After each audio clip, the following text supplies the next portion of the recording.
ಸಮಸ್ತ ನಾಗರಿಕ ಬಂಧುಗಳೇ, ಈ ದಿವಸ ನಿಮ್ಮೂರಿನಲ್ಲಿ ದೇವಸ್ಥಾನದ ಮುಂಭಾಗ ಜಿಲ್ಲಾ ಪಂಚಾಯಿತಿ ಮೈಸೂರು, ತಾಲೂಕು ಪಂಚಾಯಿತಿ ಹುಣಸೂರು, ಸ್ಥಳೀಯ ಗ್ರಾಮ ಪಂಚಾಯಿತಿ ಕರಿಮುಂದಳ್ಳಿ ಅವರ ಸಂಯುಕ್ತ ಆಶ್ರಯದಲ್ಲಿ ಒಂದು ಸ್ವಚ್ಛತೆ ಬಗ್ಗೆ ಅರಿವು ಜಾಗೃತಿ ಕಾರ್ಯಕ್ರಮವನ್ನು ಹಮ್ಮಿಕೊಂಡಿದ್ದು, ಈ ಕಾರ್ಯಕ್ರಮವನ್ನ ಪಂಚಾಯಿತಿಯ ಅಧ್ಯಕ್ಷರಾದಂತ ಮಾದೇವ್ ಸರ್ ಅವರು ಬಂದು ಕಾರ್ಯಕ್ರಮಕ್ಕೆ ಉದ್ಘಾಟನೆ ಮಾಡಬೇಕು.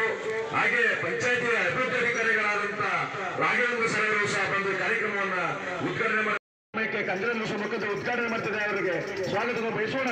ಜೋರಾದ ಚಪ್ಪಳೆಯೊಂದಿಗೆ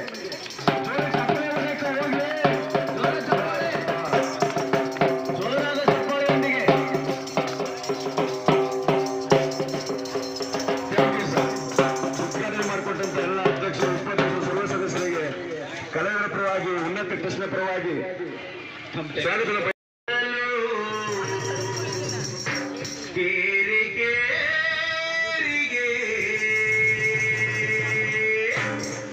ಕಲಾ ಜಾತ ಬಂದಿದೆ ನಿಮ್ಮ ಊರಿಗೆ, ಜಾಗೃತಿಯ ಮೂಡಿಸಲು ನೀರಿಗೆ. ಕಲಾ ಜಾತ ಬಂದಿದೆ ನಿಮ್ಮ ಊರಿಗೆ, ಜಾಗೃತಿಯ ಮೂಡಿಸಲು ನೀರಿಗೆ. ಕಲ್ಲಣ್ಣ ಮಲ್ಲಣ್ಣ ಬಾರಣ್ಣ ಕೇರಿಗೆ, ಕಲ್ಲಣ್ಣ ಮಲ್ಲಣ್ಣ ಬಾರಣ್ಣ ಕೇರಿಗೆ, ಕಲ್ಲಣ್ಣ ಮಲ್ಲಣ್ಣ ಬಾರಣ್ಣ ಕೇರಿಗೆ, ಕಲ್ಲಣ್ಣ ಮಲ್ಲಣ್ಣ ಬಾರಣ್ಣ ಕೇರಿಗೆ. ಜಾಗೃತಿಗ ಮೂಡಿಸಲು ಬಂದೆವು ನಿಮ್ಮೂರಿಗೆ. ಕಲಾ ಜಾತ ಬಂದಿದೆ ನಿಮ್ಮ ಊರಿಗೆ, ಜಾಗೃತಿಯ ಮೂಡಿಸಲು ಕೇರಿ ಕೇರಿಗೆ. ಕಲಾ ಜಾತ ಬಂದಿದೆ ನಿಮ್ಮ ಊರಿಗೆ, ಜಾಗೃತಿಯ ಮೂಡಿಸಲು ಕೇರಿ ಕೇರಿಗೆ. ಕಲ್ಲವ್ವ ಮಲ್ಲವ್ವ ಬಾರವ್ವ ಕೇರಿಗೆ, ಕಲ್ಲವ್ವ ಮಲ್ಲವ್ವ ಬಾರವ್ವ ಕೇರಿಗೆ. ಜಾಗೃತಿಯ ಮೂಡಿಸಲು ಬಂದೆವು ನಿಮ್ಮೂರಿಗೆ. ಕಲಾ ಜಾತ ಬಂದಿದೆ ನಿಮ್ಮ ಊರಿಗೆ, ಜಾಗೃತಿಯ ಮೂಡಿಸಲು ನೀಡಿ ಕೇರಿಗೆ. ಕಲಾ ಜಾತ ಬಂದಿದೆ ನಿಮ್ಮ ಊರಿಗೆ, ಜಾಗೃತಿಯ ಮೂಡಿಸಲು ನೀಡಿ ಕೇರಿಗೆ. ಜಾಗೃತಿಯ ಮೂಡಿಸಲು ನೀಡಿ ಕೇರಿಗೆ. ಬಂತಣ್ಣ ಬಂತಣ್ಣ ಭೂತ, ಊರೊಳಗೆ ಪ್ಲಾಸ್ಟಿಕ್ ಭೂತ. ಬಂತಣ್ಣ ಬಂತಣ್ಣ ಭೂತ, ಊರೊಳಗೆ ಪ್ಲಾಸ್ಟಿಕ್ ಭೂತ. ಗುಣ್ಯ ಮಾರವ್ವ ಹಂದಿಯ ಜ್ವರದವ್ವ, ಚಿಗುಳ್ಯ ಮಾರವ್ವ ಹಂದಿಯ ಜ್ವರದವ್ವ, ಡೆಂಗಿಯು ಮಾರವ್ವ ಹಂದಿಯ ಜ್ವರದವ್ವ. ಡೆಂಗಿಯು ಮಾರವ್ವ ಹಂದಿಯ ಜ್ವರದವ್ವ. ಬಂತಣ್ಣ ಬಂತಣ್ಣ ಭೂತ, ಊರೊಳಗೆ ಪ್ಲಾಸ್ಟಿಕ್ ಭೂತ. ಬಂತಣ್ಣ ಬಂತಣ್ಣ ಭೂತ, ಊರೊಳಗೆ ಪ್ಲಾಸ್ಟಿಕ್ ಭೂತ. ಊರೊಳಗೆ ಪ್ಲಾಸ್ಟಿಕ್ ಭೂತ, ಊರೊಳಗೆ ಪ್ಲಾಸ್ಟಿಕ್ ಭೂತ.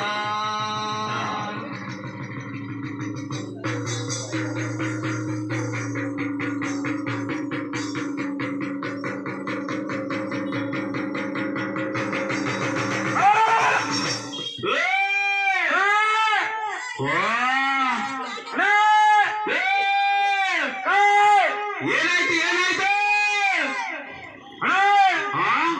ನಮ್ಮೂರ್ ದೇವಸ್ಥಾನದೊಳಗ ಪ್ಲಾಸ್ಟಿಕ್ ಭೂತ ಬಂದು ಸೇರ್ಕೊಂಡು ರಾತ್ರಿ ಕುಡಿದಿರೋದು ಇನ್ನೂ ಹಿಡಿದಿರೋ ನಿನ್ಗೆ? ಇಲ್ಲ ಕಣ, ನಾನೇ ನನ್ ಕಣ್ಣಾರ ಬಂದು ಹೇಳ್ತಾನೆ. ಏನಾಯ್ತಪ್ಪ?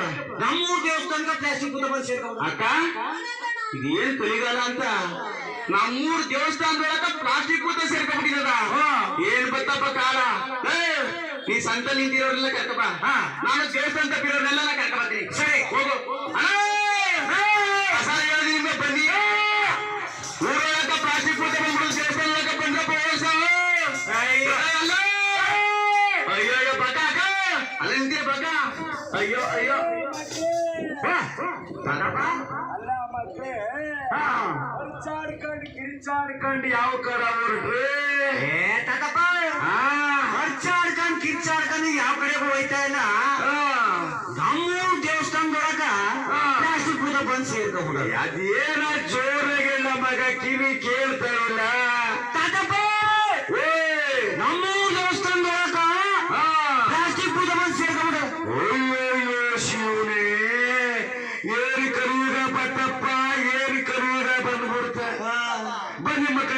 ಬನ್ನಿ ಮಕ್ಕಳೇ. ನನಗೆ ಗೊತ್ತಿತ್ತು ಮಕ್ಕಳೇ, ನನಗೆ ಗೊತ್ತಿತ್ತು ಗೊತ್ತಿತ್ತು ಗೊತ್ತಿತ್ತು. ಏ ತಾತ, ನಾವು ಆಗ್ಲೂ ನೋಡ್ತಾ ಇರ್ತೀವಿ, ಕೇಳ್ತಾನೆ ಇದೀವಿ. ನನಗೆ ಗೊತ್ತಿತ್ತು ಗೊತ್ತಿತ್ತು ಅಂತ ಹೇಳ್ತಾ ಇದೆಯಲ್ಲ, ಅದೇನು ಗೊತ್ತಿತ್ತು ಅಂತ ನಮ್ಮೆಲ್ರಿಗೂ ತಿಳಿಯಂಗ ಸ್ವಲ್ಪ ಬಿಡಿಸಿ. ಅಲ್ಲ ಮಕ್ಕಳೇ, ನಮ್ಮ ಕಾಲದಾಗ ಕೆರೆ ಗುಡ್ಡಗಳು ತುಂಬಿ ತುಳುಕ್ತಾ ಇತ್ತು. ಹೌದು, ಬೆಟ್ಟ ಗುಡ್ಡಗಳಿದ್ವು. ದನ ಕರುಗಳಿಗೆ ಮೇವು ಸಿಗ್ತಾ ಇತ್ತು, ತಿನ್ನಕ್ಕೆ ಒಳ್ಳೆ ಅನ್ನ ಸಿಗ್ತಾ ಇತ್ತು, ಕುಡಿಯಕ್ಕೆ ಒಳ್ಳೆ ನೀರು ಸಿಗ್ತಾ ಇತ್ತು. ಬೆಟ್ಟ ಗುಡ್ಡ ಸೂರ್ಯ ಚಂದ್ರನ್ನೇ ದೇವರು ಅಂತ ಪೂಜೆ ಮಾಡ್ತಿದ್ರು. ಇವಾಗ ಏನಾಯ್ತು ಹೇಳು? ಏನಾಯ್ತು? ಇವಾಗ ಏನಾಯ್ತು ಹೇಳು? ಏನಾಯ್ತು? ಮನುಷ್ಯ ತನ್ನ ಸ್ವಾರ್ಥಕ್ಕೋಸ್ಕರ ಕಾಡನ್ನ ಕಡಿದು ನಾಡು ಮಾಡ್ಕೊಬಿಟ್ಟ. ನಿಜ ನಿಜ ತಾತ. ಎಲ್ಲಿ ಬೇಕಾದ್ರೆ ಪ್ಲಾಸ್ಟಿಕ್ ಬಾಟ್ಲು, ಎಲ್ಲಿ ಬೇಕಾದ್ರೆ ಗಾಜಿನ ಚೂರು, ಕಸ ಕಡ್ಡಿ ಹಾಕಿ ಈ ಊರ್ಗ ಬರಬಾರ್ದು ಕಾಯಿ ಬಂದ್ಬಿಡ್ತು. ಬಂತು. ಇದೇ ರೀತಿ ಮುಂದುವರೆದ್ರೆ ಇವತ್ತು ಪ್ಲಾಸ್ಟಿಕ್ ಭೂತ ದೇವಸ್ಥಾನಕ್ಕೆ ಬಂದೈತೆ. ನಾಳೆ ನಮ್ಮ ಮನೆಗೆ ನಿಮ್ಮ ಮನೆಗೆ ಬತ್ತ ಮಕ್ಕಳೇ ನಮ್ಮ ಮನೆಗೆ ಬಂದ್ಬಿಡ್ತದೆ. ಸುಮ್ಮನೆ ಇರುತ್ತ ನೀನು. ಅಲ್ಲ, ಊರಿಗೆ ಬಂದಿರೋ ಪ್ಲಾಸ್ಟಿಕ್ ಭೂತನ, ದೇವಸ್ಥಾನದಲ್ಲಿರೋ ಪ್ಲಾಸ್ಟಿಕ್ ಭೂತನ ಊರ್ ಬಿಟ್ಟು ಆಚೋಡ್ತಪ್ಪ ಅಂತ ನಾವ್ ನಿಮ್ ಕೇಳ್ಕೊಂಡ್ರ ನಿಮ್ ಮನೆಯ ಬರ್ತದ ಅಂತ ಹೇಳ್ತಿದ್ರೆ ಇದು ಯಾವ ನ್ಯಾಯ ಮಾತಾಡ್ತಾ ಇದು? ಅಲ್ಲ ಮಕ್ಕಳೇ, ಅದು ಸುಲಭವಾಗಿ ಪ್ಲಾಸ್ಟಿಕ್ ಭೂತ ಊರ್ ಬಿಟ್ಟು ಹೋಗಲ್ಲ. ಮತ್ ಏನ್ ಮಾಡ್ಬೇಕಪ್ಪ? ಹೋಗ್ಬೇಕಾದ್ರೆ ಸ್ವಚ್ಛತೆಗಾಗಿ ನಾವು ನೀವು ಅಂತ ಬದುಕಬೇಕು, ಬಾಳ್ಬೇಕು. ನಿಜ ತಾತ, ನಿಜ. ನಿಮ್ ಕಡೆ ಆಯ್ತದ? ಆಯ್ತದ ತಾತ. ನಿಮ್ ಕಡೆ ಆಯ್ತದ? ಆಯ್ತದ ತಾತ. ನೀವು ಹಣೆ ಮಾಡ್ತೀರಾ? ಮಾಡ್ತೀವಿ ತಾತ. ಎಲ್ಲ ಬಲ್ಕೆ ಮುಂದಿರಿ ಮಗ, ಎಲ್ಲ ಬಲ್ಕೈ ಮುಂದೆ. ಬಲ್ಕೆ ಮುಂದಿರಿ, ಸ್ವಲ್ಪ ಮುಂದಕ್ಕ ಮುಲ್ಕಿಡಿದವ್ರ ಕೈಯ ಮುಲ್ಕ ಬಲ್ಕೈಯ. ಸ್ವಚ್ಛತೆಗಾಗಿ ಸ್ವಚ್ಛತೆಗಾಗಿ ಸ್ವಚ್ಛತೆಗಾಗಿ ಸ್ವಚ್ಛತೆಗಾಗಿ ನಾವು, ಸ್ವಚ್ಛತೆಗಾಗಿ ನೀವು, ಸ್ವಚ್ಛತೆಗಾಗಿ ನಾವು, ಸ್ವಚ್ಛತೆಗಾಗಿ ನೀವು, ನಾವು ನೀವು ಎಲ್ಲರೂ ಸೇರಿ ಮಾಡೋಣ ಸ್ವಚ್ಛತೆಯ. ನಾವು ನೀವು ಎಲ್ಲರೂ ಸೇರಿ ಮಾಡೋಣ ಸ್ವಚ್ಛತೆಯ, ಮಾಡೋಣ ಸ್ವಚ್ಛತೆಯ, ಮಾಡೋಣ.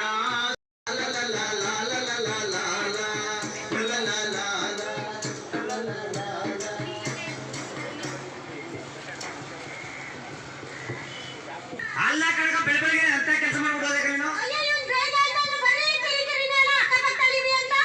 ಅಲ್ಲ ಕಣಕ, ನಿಮ್ಮನ ಕಸನೆಲ್ಲ ತುಂಬಿಟ್ಟು ನಮ್ಮನ ತಮ್ಮ ಹಾಕ್ಬಿಟ್ಟು ಹೋಗಲ್ಲ ಸರಿಯಾಗಿದ್ದು ನೀನು.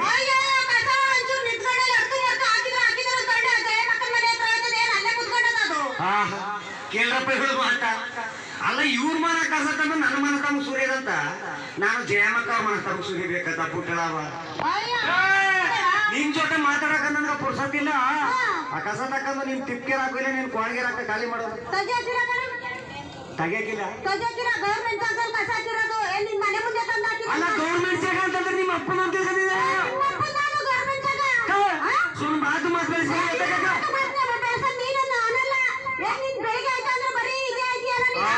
ನಿಂತಿರ್ಬೇಕಾದ್ರೆ ನೀವು ಸರಿಯಾಗಿ ಮಾಡ್ತೀರಾ?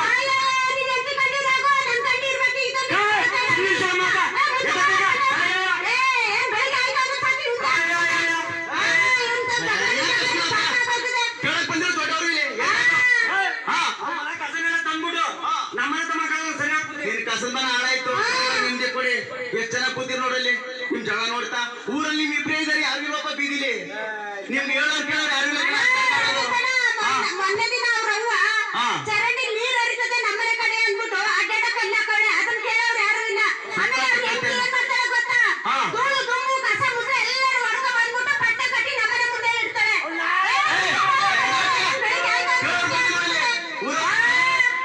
ಇವನ್ ಯಾವಾಯ್ತು ಹೆಂಗಸಿನ ಮೇಲೆ ಜಗಳ, ಕೋಳಿ ಹೋದ್ರ ಜಗಳ, ಕೊತ್ತಿ ಹೋದ್ರ ಜಗಳ, ನಾಯಿ ಹೋದ್ರ ಜಗಳ, ದನ ಹೋದ್ರ ಜಗಳ, ಕುರಿ ಹೋದ್ರ ಜಗಳ. ನೀವಿಬ್ರೇ ಇದ್ದಾರೆ ಊರೊಳಗೆ, ಯಾರು ಬಣ ದೇವ್ರ ಬರಂಗ್ ಬಂದ. ಏನಿಲ್ಲ ಕಾಣ, ಇವಮ್ಮ ಅದೇನೋ ಮನ ಮುಂದೆ ಕಸನೆಲ್ಲ ಗುಡಿಸ್ಬಿಟ್ಟು ಅವ್ನ ಮನ ಮುಂದೆ ಸುರಿದ್ಬಿಟ್ಟಿದ್ದಾಳ ಅಂತ ನೋಡಪ್ಪ.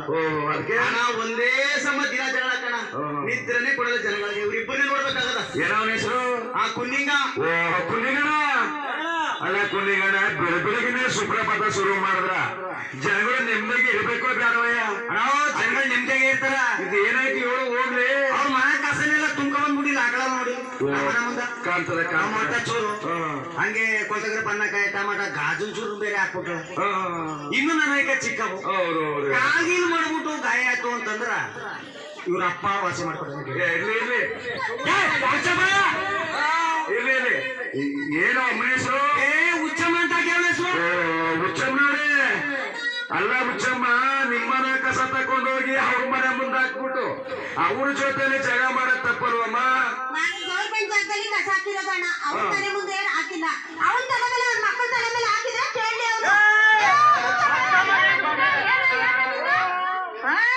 ಹುಚ್ಚಮ್ಮನವ್ರೆ ಸರ್ಕಾರಿ ರಸ್ತೆ ಇರೋದು ಸರ್ಕಾರಿ ಡ್ರೈನ್ ಇರೋದು ನಿಮ್ಮನ ಕಸ ಹಾಕಿಲ್ಲಮ್ಮ. ಜನಗಳು ನರೆಯಕ್ಕೆ ಅನುಕೂಲ ಆಗಲಿ ಅಂತ ಸರ್ಕಾರದವರು ರಸ್ತೆ ಮಾಡವ್ರೆ. ಮಳೆ ಬಿದ್ದಾಗ ನೀರು ಹರಿದೋಗ್ಲಿ ಅಂತ ಸರ್ಕಾರದವರು ಡ್ರೈನ್ ಮಾಡವ್ರೆ. ನೀವು ಹೋಗಿ ಎಲ್ಲಿ ಬೇಕಾದ್ರೆ ತಕೊಂಡೋಗಿ ಕಸ ಬೀಸಾಕ್ಬಿಟ್ಟಾಗ ಆ ಕಸ ಹೋಗಿ ಡ್ರೈನ್ ಕಟ್ಕೊಳಲ್ವಾ? ಕಟ್ಕೊಂಡಾಗ ನೀರ್ ನಿಂತ್ಕೊಳಲ್ವಾ? ಇಂಥ ನೀರಿಂದಲೇ ಸೊಳ್ಳೆಗಳು ಅಂದ್ಬಿಟ್ಟು ಸೊಳ್ಳೆಗಳು ಉತ್ಪತ್ತಿ ಆಗಲ್ವಮ್ಮ? ನೋಡಿ ನೋಡಿ ನೋಡಿ ಇಂಥವ್ರಿಂದ ನಮ್ಮ ಊರಿಗೆ ಕಾಯಿಲೆ ಕಸಲ ತರ್ಬೇಕಂತ ಮಾಡಿದ್ದಾರೆ. ಅಲ್ಲಮ್ಮ ಸೊಳ್ಳೆ ಕರೆದಾಗ ಏನ್ ಕಾಯಿಲೆ ಬತ್ತ ಗೊತ್ತಾ? ಹೋಗ್ಲಿ ಕಸ ಹಾಕಕ್ ಮಾತ್ರ ಬತ್ತ ನಿನಗೆ ಇದೆಲ್ಲ ಗೊತ್ತಾಗಲ್ಲ. ಅಲ್ಲಮ್ಮ ಸೊಳ್ಳೆ ಕರೆದಾಗ ಚಿಕನ್ ಗುನ್ಯಾ, ಹಂದಿ ಜ್ವರ, ಮಲೇರಿಯಾ, ಡೆಂಗ್ಯೂ, ನಾಳೆ ನಾಯಿ ಜ್ವರ ಬಂದ್ರು ಬರ್ಬೋದು. ದೂರ ನಿಂತ ಮಾತಾಡೋ ನಾಯಿ ಜ್ವರ ಅಂತಿದ್ದೀನಿ. ಅಲ್ಲಪ್ಪ ಹಂದಿ ಜ್ವರ ಬಂದಿಲ್ವಾ? ಬಂತು. ಚಿಕನ್ ಗುನ್ಯಾ ಬಂದಿಲ್ವಾ? ಬಂದಿತ್ತು. ಇಲಿ ಜ್ವರ ಬಂದಿಲ್ವಾ? ಬಂದಾಯ್ತು. ನಾಳೆ ಒಂದಿನ ನಾಯಿ ಜ್ವರ ಬಂದ್ರು ಬರ್ಬೋದು. ಓಹೋ ಜ್ವರ ಬಂದ್ರು ಬರ್ಬೋದು. ಮುಂದೆ ಬರ್ಬೋದು ಅಂತ ಹೇಳ್ತಾ ಇದ್ದೀನಿ. ಅದಕ್ಕೋಸ್ಕರನೇ ಎಲ್ಲಿ ಬೇಕಾದ್ರಲ್ಲಿ ಕಸವನ್ನ ಬೀಸಾಕ್ಬಾರ್ದು. ನಮ್ಮ ಮನೆಗಳಿಗೆ ಕಸ ಬರುವುದು ಸಹಜ. ಹೌದು. ನಮ್ಮ ಮನೆಯ ಕಸವನ್ನ ನಾವು 2 ಭಾಗ ಮಾಡ್ಕೋಬೇಕು. ಸುಮ್ಮನೆ ಕಸ ಅಂತಂದ್ರೆ ಎಲ್ಲ ಒಂದೇ ಅಲ್ವಣ. ಇಲ್ಲೇ ಯಜಮಾನ್ರೆ, ಒಂದು ಹಸಿ ಕಸ, ಒಂದು ಒಣ ಕಸ. ಒಣ ಕಸದಲ್ಲಿ ಅಪಾಯಕಾರಿ ಕಸ ಬೇರೆ ಅಲ್ಲ. ಸುಮ್ಮನೆ ಇಲ್ಲಿ ಕೂತಿದಾರು ನಗ್ನಕ್ಬಿಟ್ಟರು. ಯಾಕ? ಅಲ್ಲ, ಇದು ಹಸಿದು ಇದು ಒಣಗಿರೋದು ಅಂತ ಮುಟ್ಟಿ ಮುಟ್ಟಿ ನೋಡಕ್ಕಾಗಯ್ಯ. ಇಲ್ಲಪ್ಪ, ಮುಟ್ಟಿ ಮುಟ್ಟಿ ನೋಡೋದು ಬೇಡ, ತಿಳ್ಕೋಬೇಕು ಅಷ್ಟೇ. ಹಸಿ ಕಸ ಅಂದ್ರೆ ಯಾವುದು ಅಂತ. ಯಾವ್ದು ಗೊತ್ತಾ? ಈ ಕರಗುವಂತ ವಸ್ತುಗಳು ಅಂದ್ರೆ ಮರದ ತರಗಿರ್ಬೋದು, ಸಗಣಿ ಇರ್ಬೋದು, ಅಡಿಗೆ ಮನೆಯಲ್ಲಿ ಸಿಗುವಂತ ತ್ಯಾಜ್ಯ. ನಮ್ಮ ಮಹಿಳಾ ತಾಯಿಂದಿರು ಗೊತ್ತು ಕೊರಳಲ್ಲಿ ಏನ್ ಸಿಗುತ್ತ ಅಂತ. ಈರುಳ್ಳಿ ಸಿಪ್ಪೆ ಇರ್ಬೋದು, ಬೆಳ್ಳುಳ್ಳಿ ಸಿಪ್ಪೆ ಇರ್ಬೋದು, ತರಕಾರಿ ಸಿಪ್ಪೆ ಇರ್ಬೋದು, ಹಣ್ಣು ಹಂಪಲ ಸಿಪ್ಪೆ ಇರ್ಬೋದು, ಉಳಿದ ಅನ್ನ ಆಗ್ಬೋದು, ಉಳಿದ ಸಾಂಬಾರ್ ಆಗ್ಬೋದು, ಉಳಿದ ಮುದ್ದಾಗ್ಬೋದು. ಇಂಥದ್ದು ಹಸಿ ಕಸ. ಅದನ್ನೆಲ್ಲ ಮೋಡಿ ಚೆಲ್ಬಿಡ್ತೀನಲ್ಲ ನಾವು. ಮೋಡಿಗ ರೇ ಯಜಮಾನ್ರೆ, ಹಸಿ ಕಸ ಒಂಥರ ಲಕ್ಷ್ಮಿ ಇದ್ದಂಗ. ಇಲ್ಲಮ್ಮ, ದೀಪಾವಳಿ ಮತ್ತು ಸಂಕ್ರಾಂತಿ ದಿನ ನಾವು ತಿಪ್ಪ ಮೇಲೆ ದೀಪ ಇಡ್ತೀವಿ. ಏನ್ ಕಿಟ್ಟೀವು? ಸಂಜೆ ಆದ್ಮೇಲೆ ಕಸ ತಗೋಬೇಕಾದ್ರೆ ಬೆಳಕ್ ಕಾಣ್ಲಿ ಅಂತ ಹಿರಿಕಿರಿಸಿದ್ರೇನು? ರಾತ್ರಿ ಟೈಮ್ ಕಸ ಇಟ್ಟರೆ ಹೋಗ್ಲಿ. ಇಲ್ಲ ಅಲ್ಲಪ್ಪ, ತಿಪ್ಪ ಅದಲ್ಲ, ಅದು ಹಸಿ ಕಸ. ಅದೊಂಥರ ಲಕ್ಷ್ಮಿ ಇದ್ದಂಗ. ಹೆಚ್ಚ ಉತ್ಪತ್ತಿ ಆಗವ. ನಿನ್ನ ತಗೊಂಡೋಗಿ ಜಮೀನು ತೋಟಗೆ ಗದ್ದೆಗೆ ಹಾಕ್ತೀನಿ ಅಂತ ಹೇಳಿ ತಿಪ್ಪ ಮೇಲೆ ದೀಪ ಇಡೋದು. ಹಸಿ ಕಸವನ್ನ ಬೀಸಾಕ್ಬಾರ್ದು. ನಮ್ಮ ಜಮೀನು ತೋಟ ಗದ್ದೆಗಳಲ್ಲಿ ಗುಂಡಿ ಮರ ಹಾಕಬೇಕು. 1 ವರ್ಷದ ನಂತರ ಅದು ಸಾವಯವ ಗೊಬ್ಬರ ಆಯ್ತದ. ಇದನ್ನ ನಮ್ಮ ತೋಟ ಜಮೀನು ಗದ್ದೆಗೆ ಹಾಕ್ಬೋದಲ್ವಾ? ಅದು ಹಸಿ ಕಸ ಆಯ್ತು. ಈ ಒಣ ಕಸ ಅಂದ್ರೆ ಯಾವುದು? ಒಣ ಕಸ ಅಂತಂದ್ರೆ ಒಣಗಿರೋ ಮರ ತುಂಡು ಗಿಂಡು ಗರಿ ಗಿರಿ ಬಿದ್ದಿರಿ. ಗೊತ್ತಾನೆ ಏನು ಅಂತ? ಅದೇ ಹಣ್ಣು, ಖರ್ಜೂರ, ದ್ರಾಕ್ಷಿ, ಗೋಡಂಬಿ, ಕಲ್ಸಕ್ರೆ ಅವೆಲ್ಲ ಅಲ್ಲಮ್ಮ, ಅದು ಕಸವಲ್ಲಮ್ಮ, ಅದು ರಸ. ಅದು ಖರ್ಜೂರ, ದ್ರಾಕ್ಷಿ, ಗೋಡಂಬಿ, ಕಲ್ಸಕ್ರ, ಬಾದಾಮಿ, ಅದು ಡ್ರೈ ಫ್ರೂಟ್ ರಸ. ಅದು ಕಸವಲ್ಲ. ಒಣ ಕಸ ಅಂದ್ರೆ ಯಾವ್ದು ಗೊತ್ತಾ? ಘನತ್ಯಾಜ್ಯ ವಸ್ತುಗಳಂತ ಪ್ಲಾಸ್ಟಿಕ್ ಬಾಟ್ಲಿ ಇರ್ಬೋದು, ಗಾಜು ಲೋಟ ಇರ್ಬೋದು, ಕಬ್ಬಿಣದ ಚೂರ ಆಗ್ಬೋದು, ಎಲೆಕ್ಟ್ರಾನಿಕ್ ವಸ್ತುಗಳು ಇರ್ಬೋದು, ಗೋಪೆ ವಸ್ತುಗಳು ಯಾರ್ಯಾರು ಆಗ್ಬೋದು, ಹಾಲಿನ ಕೊರೆ ಇರ್ಬೋದು, ಮೊಸರು ಕೊರೆ ಇರ್ಬೋದು, ಎಂಡ್ ಕವರ್ ಆಗ್ಬೋದು. ಇಂಥದ್ದು ಒಣ ಕಸ. ಈ ಒಣ ಕಸವನ್ನ ಪಂಚಾಯತಿಂದ ಬರುವಂತ ಕಸದ ಗಾಡಿ ಕೊಡ್ಬೇಕು. ಕಸ ತಗೊಂಡ್ ಬರ್ತಾರಲ್ಲ, ಕಸದವ್ರು ಕೊಡ್ಬೇಕು. ಕಸದವ್ರು? ಕಸ ಕೊಡವ್ರು ಯಾರು? ನಾವು. ಮತ್ತೆ ಕಸದವ್ರು ಯಾರು? ನಾ ಕಸ ಕೊಡೋರು ಕಸದವ್ರು. ಪಂಚಾಯತಿಂದ ಬರಂತವ್ರು ಸ್ವಚ್ಛತೆಗಾರರು. ನಾವು ಕಸದವ್ರ ಆಗ್ಬೇಕು ಸ್ವಚ್ಛತೆಗಾರ ಬೇಕಾ? ಸ್ವಚ್ಛತೆಗಾರ ಹಂಗಾಬೇಕಾದ್ರೆ ನಾವು ಕಸನೇ ಕೊಡಬಾರದು ಅಂದಾಗ ಏಕ ಬಳಕೆ ಪ್ಲಾಸ್ಟಿಕ್ ಅನ್ನ ಬಳಸಬಾರದು. ನಾವು ಸಂತೆಗೆ ಹೋಗುವ ನಾವು ಸಂತೆಗೆ ಬರ್ತೀವಲ್ಲಪ್ಪ, ಏನ್ ಮಾಡ್ತೀವಿ ಗೊತ್ತ? ನಾವು ಟೊಮೆಟೊ ಕವರು, ಬೆಳ್ಳುಳ್ಳಿ ಕವರು, ಈರುಳ್ಳಿ ಕವರು, ಬದನೆಕಾಯಿ cover, beans cover, mutton cover, ಮೀನ್ ಕವರು, ಸೀರೆ ಕವರ್ ತಗೋಬತ್ತೀವಲ್ಲ, ಅದು ಏಕ ಬಳಕೆ ಪ್ಲಾಸ್ಟಿಕ್. ಏಕ ಬಳಕೆ ಪ್ಲಾಸ್ಟಿಕ್ ಅನ್ನ ದೂರ ಮಾಡಬೇಕು. ಹಿಂದೆ ಬಳಸಿದಂತ ಬಟ್ಟೆ ಬ್ಯಾಗ್ ಅನ್ನ ಅಂಗಡಿಗೆ ಹೋಗುವಾಗ, ಸಂತೆಗೆ ಹೋಗುವಾಗ, ಮಾರ್ಕೆಟ್ಗೆ ಹೋಗುವಾಗ ತಕೊಂಡು ಹೋಗ್ಬೇಕು. ಸರಿ ಅಣ್ಣ. ನಮ್ಮ ಗಾಂಧೀಜಿ ಕಂಡ ಕನಸನ್ನ ನೆನಸು ಮಾಡ್ಬೇಕಾದ್ರೆ, ಸ್ವಚ್ಛ ಭಾರತ ಮಾಡಬೇಕಾದ್ರೆ ನಮ್ಮ ಊರನ್ನ, ನಮ್ಮ ಪಂಚಾಯತಿಯನ್ನ, ನಮ್ಮ ತಾಲೂಕನ್ನ, ನಮ್ಮ ಜಿಲ್ಲೆಯನ್ನ, ನಮ್ಮ ರಾಜ್ಯವನ್ನ, ನಮ್ಮ ದೇವಸ್ಥಾನವನ್ನ, ನಮ್ಮ ದೇಶವನ್ನ ಸ್ವಚ್ಛ ಭಾರತ ಮಾಡಬೇಕಾದ್ರೆ ಇವತ್ತಿನಿಂದ ನಾವು ಬಟ್ಟೆ ಬ್ಯಾಗ್ ಅನ್ನ ಬಳಸಬೇಕು. ಏಕ ಬಳಕೆ ಪ್ಲಾಸ್ಟಿಕ್ ಅನ್ನ ದೂರ ಮಾಡಬೇಕು. ಅಣ್ಣ ಇಷ್ಟೊತ್ತು ಹೇಳ್ಕೊಟ್ಟಿಲ್ಲ, ಇದೆಲ್ಲ ನಮ್ಗೆ ಅರ್ಥ ಆಗಲ್ಲ ಜನಗಳಿಗೆ. ಹೇಳಪ್ಪ. ನಮ್ಮ ಮಹಾ ಜನತೆಗೆ ನೀವ್ ಏನ್ ಹೇಳಿದ್ರಿ, ನೀನ್ ಸ್ವಚ್ಛವಾಗಿ ಇಟ್ಕೊತಿ ನಮ್ ಗದ್ದಿನ. ಸರಿ ಸರಿ. ಆದ್ರೆ ಅಣ್ಣ, ನಮ್ಮ ಗ್ರಾಮ ಪಂಚಾಯತಿ ವ್ಯಾಪ್ತಿಲಿ 2 ಬಕೆಟ್ ಕೊಟ್ರು ನಮ್ಮ ಮನೆಗಳಿಗೆ. ಕೊಟ್ರು. ಆ ಬಕೆಟ್ ಗಳು ಏನ್ ಮಾಡಿದ್ರಿ ಪುಣ್ಯಾತ್ಮರು ಕೇಳೋಣ. ಓ ಕುನಿಗಣ, ಈ ಪಂಚಾಯತಿ ಅವರು 2 ಬಕೆಟ್ ಕೊಟ್ರು, ಅದೇನ್ ಮಾಡಿದ್ರಿ? ಇನ್ನೇನ್ ಮಾಡಮ್ಮ, ಒಂದ ಬಾತ್ರೂಮ್ ಇಟ್ಕೊಂಡಿವಿ, ಇನ್ನೊಂದ್ ನನ್ನ ನೆಂಟಿ ಬಟ್ಟವ ಯಾಕೆ ಮಾಡಿದ್ದಾನ.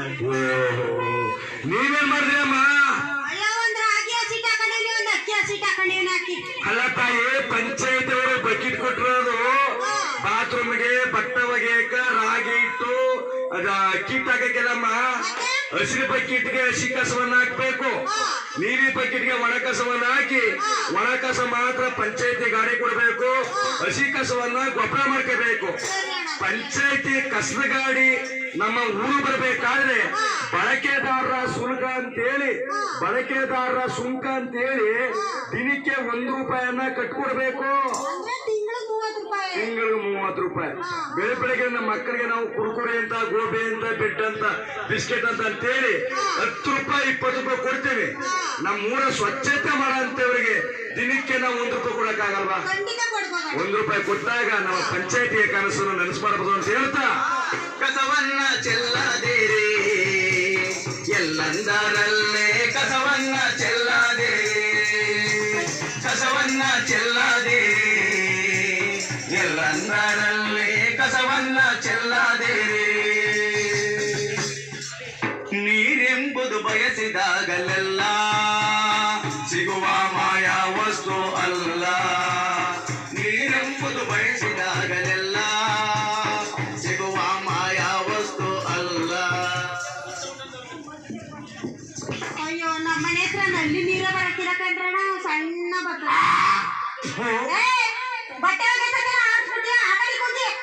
ನಿನ್ ಕೆಲಸ ನೀನು ನೋಡು. ನನ್ ಕೆಲ್ಸ ನಾನ್ ನೋಡ್ತೀನಿ. ಬೆಳಗ್ಗೆ ಆಯ್ತು ಅಂದ್ರೆ ಇವಂದೇ ಆಗ್ಬಿಡ್ತದೆ. ನಲ್ಲಿ ತಕೋದ್ರೆ ಇವಂದೆಯ, ಮನೆ ಹತ್ರ ಹೋದ್ರೆ ಇವಂದೆಯ. ಅಯ್ಯೋ, ಹೋದ್ರೆ ಪಂಚಾಯತಿಯವ್ರು ಬಿಡ್ತಾರ ಬಿಡಪ್ಪ, ನೀರ್ಯಾಕ ಮಾಡಿ. ಅಯ್ಯೋ, ಏನ ಗದ್ಗೆಲೇನೆ ಈಗ ಬಂತು ಬಸ್ಸು. ಇನ್ನೊಂದು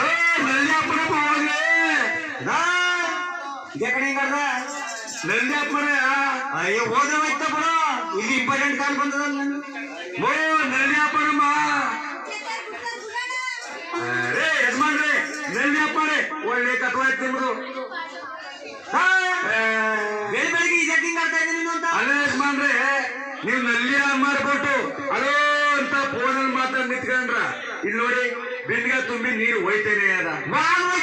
ಪಂಚಾಯತ್ ಅವ್ರು ನೀರು ಬಿಡ್ತಾರೆ, ನೀ ಯಾಕೆ ಹಿಂಗ ನೀನು? ಪಂಚಾಯತಿ ಅವರು ಅಲ್ಲಪ್ಪ, ಅಂತರ್ಜಲದಲ್ಲಿ ನೀರಿದ್ದಾಗ ಮಾತ್ರ ಪಂಚಾಯತಿ ಅವರು ನೀರು ಕೊಡಕ್ ಸಾಧ್ಯ. ಅಲ್ಲಮ್ಮ, ನೀರು ನೆಲ್ಯಾರ್ ಮಾಡ್ಬಿಟ್ಟು ಅಕ್ಕ ಜುಮ್ಕಿ ಎಷ್ಟ, ವಾರ ಎಷ್ಟ ಮಾತಾಡಿ ನಿಂತ್ಕೊಂಡ್ರ, ಈ ಬಿಂದಿಗೆ ತುಂಬಿ ಹೋಯ್ತೇನೆ ಅದ. ಈ ಕಡೆ ಕೇಳಮ್ಮ ಇಲ್ಲಿ, ಅದಕ್ಕೆ ದಯಮಾಡಿ ನೆಲ್ಯಾಪ್ ಮಾಡಕ್ಕೆ ಹೋಗ್ಲಿ. ಪಂಚಾಯತಿಯವ್ರು ಬಿಡ್ತಾರಲ್ಲ.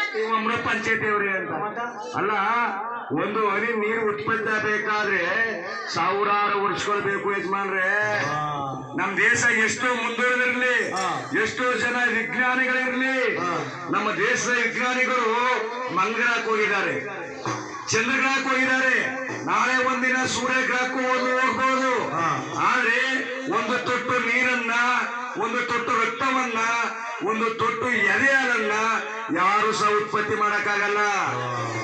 ಮುಂದಿನ ಮಕ್ಕಳಿಗೆ ಒಳ್ಳೆಯ ನೀರನ್ನ ಕೊಡಬೇಕಾದ್ರೆ, ಒಳ್ಳೆಯ ಪರಿಸರವನ್ನು ಕೊಡಬೇಕಾದ್ರೆ ಇವತ್ತಿನ ನೀರನ್ನ ಉಳಿಸುವಂತ, ಬೆಳೆಸುವಂತ ಕೆಲಸಗಳನ್ನ ಮಾಡಬೇಕು. ಅಣ್ಣ ನೀವು ಉಳಿಸ್ಬೇಕು ಅಂತ ಹೇಳ್ತಿದೆ. ಅವ ಅಮ್ಮ ನಲ್ಲಿ ಆನ್ ಮಾಡ್ಬಿಟ್ಟು ಅಲ್ಲಿ ಅವ್ರ ರೈತರ ಕಕ್ಕಸ್ ಮಾಡಿಸ್ತಾರ, ಪಾತ್ರ ಬೆಳತಾರ, ಬಟ್ಟೆ ಹೊಲಿತಾರ, ಆ ನೀರೆಲ್ಲ ಹರ್ಕೊಂಡ್ಬಂದು ನಮ್ಮ ಮನ ಮುಂದಿನ ಅವ್ರಿಗೋಸಿ ಬುದ್ಧಿ ಹೇಳೋರು. ಅಲ್ಲಮ್ಮ, ಎಲ್ಲಿ ಬೇಕಾದ್ರಲ್ಲಿ ಬಟ್ಟೆ ಒಗಿತಿದ್ದಾರೆ, ಎಲ್ಲಿ ಬೇಕಾದ್ರಲ್ಲಿ ಪದ ತೊಳಿತಿದ್ದಾರೆ, ಎಲ್ಲಿ ಬೇಕಾದಲ್ಲಿ ಮಕ್ಕಳ ತಿಗನ ತೊಳಿತಿದ್ದಾರೆ. ಆ ನೀರು ಹೋಗಿ ಹರ್ಕೊಂಡೋಗಿ ಕುಡಿಯೋ ನೀರು ಸೇರಿದಾಗ, ನೀರು ಮಲಿನ ಆದಾಗ, ಆ ನೀರನ್ನ ಕುಡಿದಾಗ ನಮಗೆ ಗಂಟ್ಲು ಮಾರಿ, ನಾಯಿ ಕೆಮ್ಮು, ಅತಿಸಾರ ಬೇರೆ ಇವೆಲ್ಲ ಬರೋದು ಯಾವ್ದ್ರಿಂದ ಹೇಳು? ನೀರಿನ ಪರಿಶುದ್ಧ ನೀರನ್ನ ಕುಡಿಯೋದ್ರಿಂದ. ಅದಕ್ಕೋಸ್ಕರ ಇವತ್ತು ಸರ್ಕಾರ ಮಹಾತ್ಮ ಗಾಂಧೀಜಿ ರಾಷ್ಟ್ರೀಯ ಉದ್ಯೋಗ ಖಾತ್ರಿ ಯೋಜನೆ, ನರೇಗಾ ಯೋಜನೆಯಲ್ಲಿ ಮನೆಗೊಂದು ಬಚ್ಚಲು ಗುಂಡಿ ಅಂದಾಗ ಶೋಕ ಪಿಟ್ ನಿರ್ಮಾಣ ಮಾಡ್ಕೊಂಡ್ರೆ 11,000 ರೂಪಾಯಿ ಸಹಾಯಧನ ಕೊಡ್ತಾ ಇಲ್ವಾ? 11,000 ರೂಪಾಯಿ ಕೈಗೆ ಕೊಟ್ಬಿಟ್ರ. ಕೈಗೆ ಕೊಟ್ಬಿಟ್ರೆ ನೈಟಿ ಹೆಣ್ಣು ಹಾಕ್ಬಿಡು. ಸುಮ್ನೆ ಅಲ್ಲಪ್ಪ, ಕೈ ಕೊಡಲ್ಲ ಕಣಪ್ಪ. ನಾವು ಮನೆ ಮುಂದ ನಾವು ಒಂದು 5 ರಿಂದ 6 ಅಡಿ ನಾಟು ಗುಂಡಿ ಮಾಡ್ಬೇಕು. ಅಲ್ಲಿಗೆ ರಿಂಗ್ ಹಾಕ್ಬೇಕು, ಸುತ್ತ ಬೋರ್ಡ್ರಸ್ ಹಾಕ್ಬೇಕು, ಅದ್ರ ಸುತ್ತ ಮರಳು ಹಾಕ್ಬೇಕು, ಅದ್ರ ಮೇಲೆ ಒಂದು ಮುಸ್ಕ್ ಹಾಕ್ಬೇಕು. ತದನಂತರ 3 ಹಂತದ ಫೋಟೋ ಇರಬೇಕು, GPS ಮಾಡಿಸ್ಬೇಕು. ಗ್ರಾಮ ಪಂಚಾಯತಿಗೆ ಹೋಗಿ ಅವ್ರಿಗೆ ಕೇಳುವಂತ ಅಗತ್ಯ ದಾಖಲಾತಿಗಳನ್ನ ಕೊಟ್ಟಾಗ ಮಾತ್ರ DBT ಮುಖಾಂತರ ನೇರವಾಗಿ ನಿಮ್ಮ ಅಕೌಂಟ್ಗೆ ದುಡ್ಡು ಜಮಾ ಆಗೋದು. ಸರಿ ಅಣ್ಣ, ಇವತ್ತೇ ಪಂಚಾಯತಿ ಬರ್ತೀನಿ. ಇವತ್ತೇ ಇರಬೇಕು. ಬಚ್ಚಲು ಗುಂಡಿ ನಿರ್ಮಾಣ ಮಾಡ್ಕೊಂಡ್ರೆ ಒಂದು ಅಂತರ್ಜಲ ಮಟ್ಟ ಜಾಸ್ತಿ ಆಯ್ತು, ಇನ್ನೊಂದು ಸ್ವಚ್ಛತೆ ಕಾಪಾಡ್ದಂಗಾಯ್ತು. ಪಂಚಾಯತಿಗೆ ಹೋಗು, ಅಧ್ಯಕ್ಷ ಇರ್ತಾರ, ಪೀಡಿತ ಹತ್ರ ಕೇಳು, ಸ್ವಾಮಿ ಏನಂತ ದಾಖಲಾತಿಗಳನ್ನು ಕೊಡ್ಬೇಕು ಅಂತ ಜವಾಬ್ದಾರಿ ತಗೊಂಡಿರ್ಬೇಕು. ಅದಕ್ಕೆ ಕೇಳಿ ಮಾಹಿತಿ ಕೊಡ್ತಾರ. ಸರಿ ಅಣ್ಣ, ಅದಕ್ಕೆ ಒಳ್ಳೇದಪ್ಪ. ಮೇಲಿನ ಎಲ್ಲ ದೇವಿಗೂ ನೀರೇ ಮೂಲ ನೋಡ, ಉಸಿರಾಡುವ ಜೀವಕ್ಕೆಲ್ಲ ಜೀವ ಜಲವು ಕಾಣ, ಉಸಿರಾಡುವ ಜೀವಕ್ಕೆಲ್ಲ ಜೀವ ಜಲವು ಕಾಣ. ಮಳೆಯನ್ನೇ ನಂಬಿ ಬದುಕುವ ಜನಕ್ಕೆ ಅಂತರ್ಜಲವೇ ಮೂಲ, ಮಳೆಯನ್ನು ನಂಬಿ ಬದುಕುವ ಜನಕ್ಕೆ ಅಂತರ್ಜಲವೇ ಮೂಲ. ಅಂತರ್ಜಲ ಬತ್ತಿ ಹೋಗಿದೆ, ಕೆರೆ ಬಾವಿಗೆ ಹೂಳು ತುಂಬಿದೆ. ಅಂತರ್ಜಲ ಬತ್ತಿ ಹೋಗಿದೆ, ಕೆರೆ ಬಾವಿಗೆ ಹೂಳು ತುಂಬಿದೆ, ಕೆರೆ ಬಾವಿಗೆ ಹೂಳು ತುಂಬಿದೆ, ಕೆರೆ ಬಾವಿಗೆ ಹೂಳು ತುಂಬಿದೆ. ಭೂಮಿಯ ಮೇಲಿನ ಎಲ್ಲ ಜೀವಿಗೂ ನೀರೇ ಮೂಲ ನೋಡ, ಉಸಿರಾಡುವ ಜೀವಕ್ಕೆಲ್ಲ ಜೀವ ಜಲವು ಕಾಣ, ಉಸಿರಾಡುವ ಜೀವಕ್ಕೆಲ್ಲ ಜೀವ ಜಲವು ಕಾಣ. ನಮ್ಮ ಮನೆಯವ್ರು ನೋಡಿದ್ರಣ ನೀ ಬುದ್ಧಿ ಕಲಿತು ಏನು ಆಯ್ತೇನು ಆಯ್ತಣ್ಣ, ಚಂದ್ರಣ್ಣ ಏನು ಬಂದೇನು ಬಂತಣ್ಣ. ನೀ ಬುದ್ಧಿ ಕಲಿತು ಏನು ಆಯ್ತೇನು ಆಯ್ತಣ್ಣ. ಪ್ಲಾಸ್ಟಿಕ್ ಅನ್ನು ಸುಟ್ಟೆ ಎಲ್ಲ ದಮ್ಮು ಕೆಮ್ಮು ಬಂದೋಯ್ತಲ್ಲ, ಪ್ಲಾಸ್ಟಿಕ್ ಅನ್ನು ಸುಟ್ಟೆ ಎಲ್ಲ ದಮ್ಮು ಕೆಮ್ಮು ಬಂದ್ಬಿಡ್ತಲ್ಲ.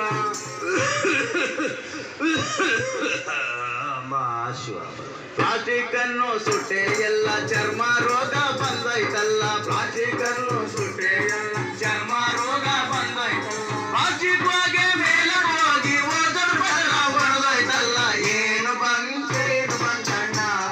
ಈ ಬುದ್ಧಿ ಕಲಿತು ಏನು ಆಯ್ತಣ್ಣ. ಏನ್ ಗೌರಮ್ಮ, ಸರ್ ನಮಸ್ತೆ ಸರ್. ನಮಸ್ಕಾರ. ಇಲ್ಲ ಬನ್ನಿ, ಪರವಾಗಿಲ್ಲ. ಅಲ್ಲ, ನಿಮ್ ಮಗಳು ಒಂದ್ ವಾರದಿಂದ ಯಾಕೆ ಸ್ಕೂಲ್ಗೆ ಬರ್ತಾ ಇಲ್ಲ? ಅಯ್ಯೋ ನಮ್ಮ ಮಗಳಿಗೆ ಮದುವೆ ಫಿಕ್ಸ್ ಆಗದೆ, ನಾವ್ ಇನ್ಮೇಲೆ ಸ್ಕೂಲ್ ಕಳ್ಸಲ್ಲ ಸರ್. ಸ್ಕೂಲ್ ಕಳಿಸಲ್ಲ? ಇಲ್ಲ ಸರ್. ಅಲ್ಲಮ್ಮ ಯಜಮಾನ್ರೆ, ಎಷ್ಟು ವಯಸ್ಸು ನಿಮ್ ಮಗಳಿಗೆ ಇವಾಗ? 13 ತುಂಬಿ ಈಗ 14. ಅಲ್ಲ ತಾಯಿ, 12-13 ವರ್ಷಕ್ಕೆ ಮದುವೆ ಮಾಡೋದು ತಪ್ಪಲ್ಲ ಹೇಳಿ. ಸುಮ್ಕಿರಿ ಸರ್. ಮನೇಲಿ ಹೆಣ್ಮಕ್ಳಿದ್ರು ಮನೇಲಿ ಸರ್ಗಲ್ ಕೆಂಡ ಕಟ್ಕೊಂಡಂಗೆ ತಲೆ ಮೇಲೆ ಭಾರ ಇಳಿಸ್ಬಿಡ್ಬೇಕು ನೆಮ್ಮದಿಯಾಗ. ಅಲ್ಲಮ್ಮ, ನಿಮ್ ಮಗಳಿಗೆ ಚಿಕ್ಕ ವಯಸ್ಸು, ದೇಹ ಮನಸ್ಸು ಬಲ್ತಿರಲ್ಲ, ಆಡೋ ವಯಸ್ಸು, ನಲಿಯೋ ವಯಸ್ಸು, ಕುಣಿಯೋ ವಯಸ್ಸು. ಈ ವಯಸ್ಸಲ್ಲಿ ನೀವೇನಾದ್ರೂ ಮದುವೆ ಮಾಡಿದ್ರಿ ಅಂತ ತಿಳ್ಕೊಳ್ಳಿ, ಆ ಪಾಪ ಹೆಣ್ಣು ಮಗಳು ಗರ್ಭವತಿ ಆಗ್ಬಿಟ್ಟಾಗ ಹೆರಿಗೆ ಸಮಯದಲ್ಲಿ ತಾಯಿ ಮತ್ತು ಶಿಶುನ ಮರಣ 100% ಆಯ್ತ ಕಣಮ್ಮ. ಹಂಗಾರೆ ಮದ್ವೆನೇ ಮಾಡ್ಬೇಡ್ರ. ನಿಮ್ ಮಗಳ ನೀವು ಕಳ್ಕೋಬೇಕ ಹೋಗ್ಲಿ. ಇಲ್ಲ ಇಲ್ಲ ಅಲ್ಲ ಮದುವೆ ಮಾಡಿ ಬೇಡ ಅಂತ ಹೇಳಲ್ಲ. ಹೆಣ್ಣಿಗ 18 ವರ್ಷ ಆಗಿರ್ಲೇಬೇಕು, ಗಂಡಿಗ 21 ವರ್ಷ ತುಂಬಿರ್ಲೇಬೇಕು. ನೀವೇನಾದ್ರೂ ದೇವಸ್ಥಾನಕ್ಕೆ ಹೋಗಿ ಕದ್ದು ಪದ್ದು ಮದುವೆ ಮಾಡೋದು ಏನೋ ಗೊತ್ತಾಗ್ಬಿಟ್ಟಾಗ ಅಂತವ್ರಿಗೆ ಜೈಲ್ ಶಿಕ್ಷೆ, ಜೊತೆಯಲ್ಲಿ ದಂಡ. ಹೆಣ್ಮಕ್ಳನ್ನ ಸ್ಕೂಲ್ ಕಳಿಸುವಾಗ, ಕಾಲೇಜ್ ಕಳಿಸುವಾಗ ಜವಾಬ್ದಾರಿ ಇರಬೇಕು, ಅವ್ರ ಮೇಲೆ ಗಮನ ಇಡಬೇಕು. ಈ ಶೇಕಡ ಇವತ್ತು 3,000ಕ್ಕಿಂತ ಹೆಚ್ಚು ನಮ್ಮ ಕರ್ನಾಟಕದಾದ್ಯಂತ ಚಿಕ್ಕ ವಯಸ್ಸಿನ ಮಕ್ಕಳು ಗರ್ಭವತಿ ಆಗಿದ್ದಾರೆ. ಯಾಕೆ ಕಾರಣ ಹೇಳಿ? ತಂದೆ ತಾಯಿಗಳು ಕಾರಣ, ಗಮನ ಇಡಲ್ಲ. ಈಗ ಮಕ್ಕಳು ಗರ್ಭವತಿ ಆದಾಗೆ ಮಕ್ಕಳನ್ನ ಏನ್ ಮಾಡ್ಬೇಕು? ಇಲ್ಲ ಮದುವೆ ಮಾಡ್ಬೇಕು, ಇಲ್ಲ ಅಭ್ಯಾಸ ಮಾಡಿಸ್ಬೇಕು. ಇದು ಮಾಡಕ್ ಸಾಧ್ಯನಾ? ಈ ಉದ್ದೇಶ ಇಟ್ಕೊಂಡು ಅಲ್ಲೇ ಇಲ್ಲಿ ಕದ್ದು ದೇವಸ್ಥಾನಗಳಲ್ಲಿ ಮದುವೆ ಮಾಡೋದು. ನಾವು ಹೆಣ್ಮಕ್ಳನ್ನ ಕಾಲೇಜ್ ಕಳಿಸುವಾಗ ನಮ್ಮ ಜವಾಬ್ದಾರಿ, ನಮ್ಮ ಕಣ್ಣು ಅವ್ರ ಮೇಲೆ ಇರಬೇಕು. ಅರ್ಥ ಆಯ್ತಾ? ಅದಷ್ಟೇ ಅಲ್ಲ, ಚಿಕ್ಕ ವಯಸ್ಸಿನ ಮಕ್ಕಳನ್ನ ತೋಟದ ಕೆಲಸಕ್ಕೆ ಆಗ್ಲಿ, ಮನೆ ಕೆಲಸಕ್ಕೆ ಆಗ್ಲಿ, ಗ್ಯಾರೇಜ್ ಕೆಲಸಕ್ಕೆ ಆಗ್ಲಿ, ಹೋಟೆಲ್ ಕೆಲಸಕ್ಕೆ ಆಗ್ಲಿ ಯಾರು ಇರ್ತಾರೆಯೋ ಅವ್ರಿಗೆ ಜೈಲ್ ಶಿಕ್ಷೆ, ಜೊತೆಯಲ್ಲಿ ದಂಡ. ಯಾಕ? ನೋಡಮ್ಮ, ಚಿಕ್ಕ ವಯಸ್ಸಿನ ಮಕ್ಕಳನ್ನ ಕೆಲಸಕ್ಕೆ ಇಡಬಾರ್ದು. ಏನೋ ಇಡೋದು ಗೊತ್ತಾದಾಗ ಅಂಗನವಾಡಿ ಟೀಚರ್ಗೆ ಆಗ್ಲಿ, ಆಶಾ ವರ್ಕರ್ಗೆ ಆಗ್ಲಿ, ಸ್ಕೂಲ್ ಟೀಚರ್ಗೆ ಆಗ್ಲಿ, ಪಂಚಾಯತಿ ಅಭಿವೃದ್ಧಿ ಅಧಿಕಾರಿಗಳಿಗೆ ಆಗ್ಲಿ ಗೊತ್ತಾಗ್ಬಿಟ್ಟಾಗ ಜೈಲು ಶಿಕ್ಷೆ ಜೊತೆ ದಂಡ ಹಾಕ್ತಾರ ಗೊತ್ತಾ? ಏನೋ ಕದ್ದು ಪದ್ದು ಮಾಡೋದು ಗೊತ್ತಾದಾಗ ಮಕ್ಕಳ ಸಹಾಯವಾಣಿ 1098 1098 ಅದಕ್ಕೆ ಕರೆ ಮಾಡಬೇಕು. ಅವು ಏನು ಕರೀತೀರ ಬೇರೆ ಅಲ್ಲ, ಏನು ಕಟ್ತೇನಲ್ಲ. ಹೇಳಕ್ ಗೊತ್ತಾಗಕ್ಕಿಲ್ಲ, ಮೈಯೆಲ್ಲ ಮಚ್ಚ ಆಗದೆ, ಗುಳ್ಗುಳ್ಳೆ ಜರ ಬಂದ್ ಜರ್ವೆ ಆರಕ್ಕಿಲ್ಲ. ನಮ್ಮ ಅತ್ತೆಗೆ, ನಮ್ಮ ಮಾವನ್ಗೆ, ನನ್ ಗಂಡಂಗೆ ಎಲ್ಲ ಹಂಗೆ, ನಮ್ಮ ಮನೆ ಜನಕ್ಕೆ ಅಲ್ಲವ. ಅಲ್ಲಮ್ಮ, ಯಾವ ನೀರು ಕುಡಿತೀರ ನೀವು? ಎಲ್ಲ ಯಾವ ನೀರು ಕುಡಿತಾರೆ ಅದೇ ನೀರು ನಾವು ಕುಡಿಯೋದು. ಆಮೇಲೆ ಊಟದ ಏನು ಹೆಚ್ಚು ಕಡಿಮೆ ಆಯ್ತೇನೆ ಅಂತ? ಇಲ್ಲ ಇಲ್ಲ ಇಲ್ಲ, ಒಳ್ಳೆ ಊಟನೇ ಮಾಡೋದು. ಇಲ್ವಾ? ಇಲ್ಲ ಇಲ್ಲ. ಅಲ್ಲಮ್ಮ, ನೀವು ಸ್ನಾನ ಮಾಡ್ತಿದ್ರ ನೀರು ಅದು ಗೀಸರ್ ನೀರು, ಸೋಲಾರ್ ನೀರು, ಅದು ಹೀಟರ್ ನೀರು. ಅದು ಅಲ್ಲ ಸರ್, ನಾವು ಕೂಲಿ ಗಿಲಿ ಮಾಡ್ಕೊ ಜೀವನ ಮಾಡ್ತೀವಿ. ಅಂತದ್ರಲ್ಲಿ ಗೀಸರ್ ತಗೊಳಕದ, ಸೋಲಾರ್ ತಗೊಳಕದ, ಇಲ್ಲೇ ಪ್ಲಾಸ್ಟಿಕ್ ಹಾಕ ಕಾಯಿಸ್ಕೊತೀವಿ ಹಾಕಿ. ಓ, ಪ್ಲಾಸ್ಟಿಕ್ ಹಾಕಿ ನೀರ್ ಕಾಯಿಸದ?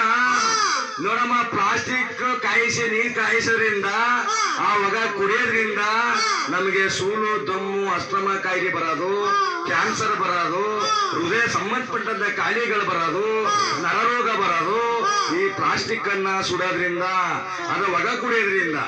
ಅದಷ್ಟೇ ಅಲ್ಲ, ಪ್ಲಾಸ್ಟಿಕ್ ಸುಡ್ತೀನಿ ಅಲ್ಲ, ಆ ಪ್ಲಾಸ್ಟಿಕ್ ಹೊಗ ಮೇಲಕ್ಕೆ ಹೋದಾಗ ಸೂರ್ಯನ ಕೆಳಗಡೆ ಒಂದು ಓಜನ್ ಪದರ ಅಂತ ಇರ್ತದ.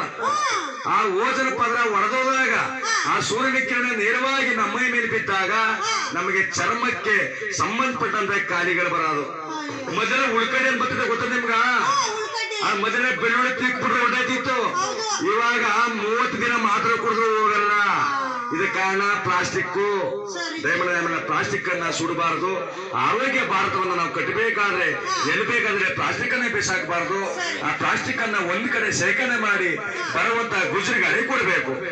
ಅರ್ಥಪ್ಪ? ಓಕೆ. ಓ ನಾಡ ಜನಗಳೇ, ನಿಮ್ಮ ಕೈಲಿದೆ ಗಳಿಗೆ. ಓ ನಾಡ ಜನಗಳೇ, ನಿಮ್ಮ ಕೈಲಿದೆ ಗಳಿಗೆ.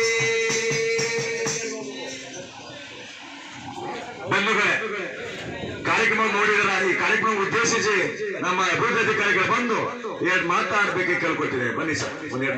ಒಂದು ಕುಟ್ವಾಡಿ ಗದಗಿ ಗ್ರಾಮದಲ್ಲಿ ಸ್ವಚ್ಛ ಭಾರತ್ ಮಿಷನ್ ಮತ್ತು ಬಾಲ್ಯ ವಿವಾಹ ಮತ್ತು ಮಿತ ಬಳಕೆಯ ನೀರಿನ ಬಗ್ಗೆ ಒಂದು ಜಾಗೃತಿ ಕಾರ್ಯಕ್ರಮವನ್ನು ಮಾಡಬೇಕು ಅಂತಂತೇಳಿ ನಮ್ಮ ಹನುಮಯ್ಯ ಮತ್ತು ನಮ್ಮ ತೆಕ್ಲಾಡಿಯ ಮಾದೇವಿ ಮೇಡಮ್ ಅವರು ಕೇಳಿಕೊಂಡಾಗ ನಮ್ಮ ಗ್ರಾಮ ಪಂಚಾಯತಿಯಿಂದ ಅಗತ್ಯ ಸಹಕಾರವನ್ನು ನೀಡ್ತೀವಿ ನೀವು ಮಾಡಿ ಅಂತೇಳಿ ಹೇಳಿದರ ಒಂದು ಫಲವಾಗಿ ಇವತ್ತು ಆ ಒಂದು ತಂಡದಿಂದ ಸಾರ್ವಜನಿಕರಿಗೆ ಒಂದು ಜಾಗೃತಿಯನ್ನು ಮೂಡಿಸುವ ಕಾರ್ಯಕ್ರಮವನ್ನು ಹಮ್ಮಿಕೊಂಡಿದ್ದು, ಈ ಒಂದು ಜಾಗೃತಿ ಮೂಡಿಸುವ ಕಾರ್ಯಕ್ರಮದಲ್ಲಿ ಭಾಗವಹಿಸಿದಂಥ ಎಲ್ಲ ಕಲಾವಿದರು ಕೂಡ ನಮ್ಮ ಗ್ರಾಮ ಪಂಚಾಯತಿ ವತಿಯಿಂದ ಧನ್ಯವಾದಗಳನ್ನು ತಿಳಿಸೋಕ್ಕೆ ಇಚ್ಛೆಪಡುತ್ತೇನೆ. ಈ ಒಂದು ಜಾಗೃತಿ ಕಾರ್ಯಕ್ರಮದಲ್ಲಿ ತಿಳಿಸಿರುವಂತಹ ಎಲ್ಲ ಅಂಶಗಳನ್ನು ಸಾರ್ವಜನಿಕರು ಒಳಗೊಂಡಿದ್ದರಲ್ಲಿ ಒಂದು ಉತ್ತಮ ಸಮಾಜ ಮತ್ತು ಒಂದು ಉತ್ತಮ ಪರಿಸರವನ್ನು ನಿರ್ಮಾಣ ಮಾಡೋದಕ್ಕೆ ಸಾಧ್ಯವಾಗುತ್ತೆ. ಈ ನಿಟ್ಟಿನಲ್ಲಿ ಗ್ರಾಮ ಪಂಚಾಯತಿ ಎಲ್ಲರಿಗೂ ಕೂಡ ಸಾರ್ವಜನಿಕವಾಗಿ ಒಂದು ಸಹಕಾರವನ್ನು ಬಯಸ್ತದೆ ಅಂತೇಳಿ ಈ ಸಂದರ್ಭದಲ್ಲಿ ನಾನು ಹೇಳೋದಕ್ಕೆ ಇಚ್ಛೆಪಡ್ತೀನಿ. ಕಾರ್ಯಕ್ರಮದ ಬಗ್ಗೆ, ಹಾಗೆ ಬಾಲ್ಯ ವಿವಾಹದ ಬಗ್ಗೆ, ಹಾಗೆ ಭೂಮಿಯ ಪರಿಸರದ ಬಗ್ಗೆ, ನೀರನ್ನ ಹೇಗೆ ಮಿತವಾಗಿ ನಾವು ಬಳಸಬೇಕು ಅನ್ನೋ ವಿಚಾರವಾಗಿ ಒಂದು ಎಲ್ರಿಗೂ ಕಲಾ ರೂಪದಲ್ಲಿ ನಡೆಸಿಕೊಟ್ಟಿರ್ತಕ್ಕಂಥ ಕಲಾ ತಂಡದವರಿಗೆ ಒಂದು ಧನ್ಯವಾದಗಳನ್ನ ಹೇಳ್ತಾ, ನಮ್ಮ ಸಮಾಜ, ನಮ್ಮ ಹಿಂದೆ ಕಲಾವಿದರು ಹೇಳಿದ್ರು, ಇಂದಿನ ಪುರಾತನದಲ್ಲಿ ಹೇಗಿತ್ತು ನಮ್ಮ ಈ ಒಂದು ನಾಡು, ಅದಾದ ನಂತರ ಇತ್ತೀಚೆಗೆ ಪ್ಲಾಸ್ಟಿಕ್ ಬಂದ ನಂತರ, ನೀರಿನ ಬಳಕೆ ಹೆಚ್ಚಿಗೆ ಉಪಯೋಗಿಸಿದ ನಂತರ ಯಾವ ರೀತಿ ನಮ್ಮ ಸಮಾಜ ಅಧೋಗತಿಗೆ ಹೋಗ್ತಾ ಇದೆ, ಕಾಯಿಲೆಗಳು ಹೇಗೆ ಬರ್ತಾ ಇದೆ ಅನ್ನೋದೆಲ್ಲವನ್ನ ಸವಿಸ್ತರವಾಗಿ ಕಲಾರೂಪದಲ್ಲಿ ತಿಳಿಸ್ಕೊಟ್ಟಿದ್ದಾರೆ. ಅಂದ್ರೆ ನಾವು ಸಾರ್ವಜನಿಕರು ಅರ್ಥ ಮಾಡ್ಕೋಬೇಕು.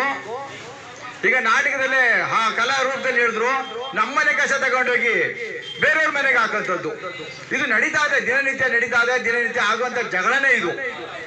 ಇದನ್ನ ಪಂಚಾಯತಿಯವ್ರು ಸರಿ ಮಾಡಿ ಅಂದ್ರೆ ಪಂಚಾಯತಿಯವ್ರು ಸರಿ ಮಾಡೋ ಅಂತ ವಿಚಾರ ಅಲ್ಲ. ನಮಗ್ ನಾವೇ ತಿಳ್ಕೊಂಡು ನಾವೇ ನಮ್ಮ ಸ್ವಚ್ಛತಾ ಕಾರ್ಯಕ್ರಮ ನಮ್ಮನೆ ಸ್ವಚ್ಛತೆ ಮಾಡ್ಕೊಂಡ್ರೆ ಸಮಾಜ ಸ್ವಚ್ಛತೆ ಆಗುತ್ತೆ. ಸಮಾಜ ಸ್ವಚ್ಛತೆ ಆದ ನಂತರ ದೇಶ ಸ್ವಚ್ಛತೆ ಆಗುತ್ತೆ. ನಾವು ದೇಶದ ಬಗ್ಗೆನೂ ಗಮನ ಇಡಬೇಕು. ಈಗ ನಾವು ಹಾಗಾಗಿ ಕೇಳ್ತಾ ಇದೀವಿ, ಸ್ವಚ್ಛತಾ ಭಾರತವನ್ನ ಆಗಬೇಕು. ನಮ್ಮ ಪ್ರಪಂಚದಲ್ಲಿ ಭಾರತವನ್ನ ನಾವು ಒಂದು ಸ್ವಚ್ಛತಾ ಆಂದೋಲನದಲ್ಲಿ ಒಂದು ಮಾದರಿ ಮಾಡಬೇಕು ಅಂತ ನಮ್ಮ ಪ್ರಧಾನಮಂತ್ರಿಯವರು ಭಾರಿ ವಿಸ್ತಾರವಾಗಿ ಹಳ್ಳಿಗಳಲ್ಲಿ ಮನೆಗಳಲ್ಲಿ ಪ್ರಸ್ತಾಪ ಮಾಡ್ತಾ ಇದ್ದಾರೆ. ಅದು ಆಗಬೇಕು ಅಂತ ಸಾರ್ವಜನಿಕರು ವಿನಂತಿ. ಜೊತೆಗೆ ಒಂದು ಪ್ಲಾಸ್ಟಿಕ್ ಬ್ಯಾಗ್ನ ವಿಚಾರ ಮಾತಾಡಿದ್ರು. ಪ್ಲಾಸ್ಟಿಕ್ಗಳನ್ನ ನಾವು ನಮ್ಮ ಹಳ್ಳಿಗಳಲ್ಲಿ ನಾವು ಹೋಗ್ತೀವಿ, ನಮ್ಮ ಮನೆಗಳಲ್ಲಿ ತರಕಾರಿ ತರಬೇಕು ಅಂತ ಹೋಗ್ತೀವಿ, ಅಂಗಡಿಗಳಲ್ಲಿ ಸಾಮಾನು ತರಕ್ಕೆ ಹೋಗ್ತೀವಿ. ನಾವು ಕೈಲಿ ಒಂದು ಬ್ಯಾಗ್ ಇಟ್ಕೊಂಡು ಹೋಗೋದಿಲ್ಲ. ಅವ್ರು ಕೊಡುವಂತ ಬ್ಯಾಗ್ ಪ್ಲಾಸ್ಟಿಕ್ ನಾವು ತಗೊಂಡು ಬ್ಯಾಡಿ ಅಂತ ಹೇಳ್ಬಿಟ್ರೆ, ನಾವು ಬ್ಯಾಗ್ನೇ ಉಪಯೋಗಿಸ್ಕೊಂಡ್ರೆ ಅವರು ಪ್ಲಾಸ್ಟಿಕ್ನ ಕೊಡೋದಿಲ್ಲ. ಮತ್ತೆ ಅದನ್ನ ನಾವು ಸದ್ಬಳಕೆ ಮಾಡ್ಕೋಬೇಕು. ಈ ರೀತಿ ಜೊತೆಗೆ ನಾನು ಇದೊಂದು ಆಲೋಚನೆಯನ್ನ ಮಾಡಿ ಇನ್ನೊಂದು 2-3 ತಿಂಗಳಲ್ಲಿ ಒಂದು ದೇವಸ್ಥಾನದಲ್ಲಿ ನೋಡ್ತಾ ಇದ್ದೀನಿ. ಈ ದೇವಸ್ಥಾನದಲ್ಲಿ ಹೂ ತಗೊಂಡು ಹೋಗ್ಬೇಕಾದ್ರೆ, ಪೂಜೆ ತಗೊಂಡು ಹೋಗ್ಬೇಕಾದ್ರೆ ಮೊದಲು ಬ್ಯಾಗ್ ಅಲ್ಲಿ ನಾವು ತಗೊಂಡು ಹೋಗ್ತಾ ಇದ್ದೋ. ಈಗ ಪ್ಲಾಸ್ಟಿಕ್ಗಳಲ್ಲಿ ಉಪಯೋಗ ಆಗ್ಬಿಟ್ಟಿದೆ. ಈಗ ಹೂನು ಬ್ಯಾಗ್ ಕಾರ್ಯಕ್ರಮ ಉದ್ದೇಶಿಸಿ ಏನ್ ಹೇಳ್ಬೇಕಿತ್ತು ಅದನ್ನೆಲ್ಲ ವಿಸ್ತಾರವಾಗಿ ಹೇಳೋರೆ. ಯಾವ ರೀತಿ ಸಾರ್ವಜನಿಕರು ಅದನ್ನ ಬಳಸ್ಕೋಬೇಕು ಅನ್ನೋದನ್ನ ಕೂಡ ಹೇಳೋರೆ. ಅದರಿಂದ ಅವ್ರಿಗೂ ಕೂಡ ನಮ್ಮ ಕಲಾ ತಂಡದ ಪರವಾಗಿ, ಚೈತನ್ಯ ಕಲಾ ತಂಡ ಹುಣಸೂರವರ ಪರವಾಗಿ, ಉನ್ನತಿ ಫೌಂಡೇಶನ್ ಪರವಾಗಿ ಅವರ ತಂಡಕ್ಕೆ ಮತ್ತು ನಮ್ಮ ಅಧ್ಯಕ್ಷರಿಗೆ ಧನ್ಯವಾದಗಳನ್ನ ಹೇಳ್ತಾ ಇದ್ದೀನಿ. ಹಾಗೇನೆ ಸಾರ್ವಜನಿಕರಿಗೆ ಹೆಚ್ಚಿನ ಸಂಖ್ಯೆ ಸಾರ್ವಜನಿಕರು ಕೇಳಿಸ್ಕೊಂಡಿದ್ದಾರೆ ಅನ್ಕೋತೀನಿ. ಮತ್ತೆ ನಮ್ಮ ಬೀದಿ ನಾಟಕ ಕಾರ್ಯಕ್ರಮ ವೀಕ್ಷಣೆ ಮಾಡಿದ್ದಾರೆ, ಸದುಪಯೋಗನೂ ಪಡಿಸ್ಕೋತಾರೆ ಅನ್ನೋ ಒಂದು ಭರವಸೆಯಿಂದ ಈ ಕಾರ್ಯಕ್ರಮನ ಮುಕ್ತಾಯಗೊಳಿಸ್ತಾ ಇದ್ದೀವಿ. ನಿಮ್ಗೂ ಕೂಡ ಎಲ್ರಿಗೂ ಮೀಡಿಯಾದಿಂದ ಬಂದಿರೋಂತ ಸ್ನೇಹಿತರು ಯಾರಿದ್ದೀರೋ ಅವ್ರಿಗೂ ಕೂಡ ಎಲ್ರಿಗೂ ನಮ್ಮ ಎಲ್ಲ ಸಂಸ್ಥೆಗಳ ವತಿಯಿಂದ ಧನ್ಯವಾದಗಳು.